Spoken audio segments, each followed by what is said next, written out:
জয় জগন্নাথের নাম দিয়ে শুরু হোক আজকের ভিডিও। কালকে ছিল শুভ রথযাত্রা।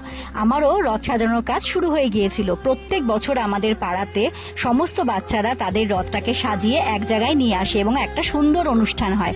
কালকেও তাই ছিল, দেখতে থাকো পুরো ভিডিওটা। রথ বানানোর জন্য যে সরঞ্জামগুলো লেগেছিল সেইগুলো হলো উল, টিস্যু পেপার, বোতলের ঢাকনা, জলের বোতল। এই দিয়ে আমি বানিয়েছিলাম গাছ, ফুল, কুকুর, বিড়াল এবং পাখি। আর আমার এই রথের থিম ছিল সকল প্রাণ মূল্যবান। দেখো বন্ধুরা, আমার রথ সাজানোর কাজ কমপ্লিট হয়ে গেছে। কিরকম লাগছে অবশ্যই জানিও। এইবার আমি রথ আর আমার জগন্নাথকে নিয়ে পৌঁছে যাব সেখানে, যেখানে আরো সব কচিকাচারা তাদের রথ নিয়ে এসছে।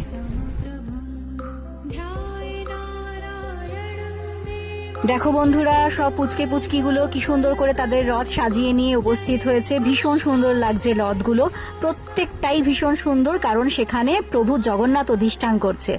তাও বিচারকদের দৃষ্টিতে তাতানের বানানো রথটাকেই তারা প্রথম স্থান হিসেবে নির্বাচন করেছে।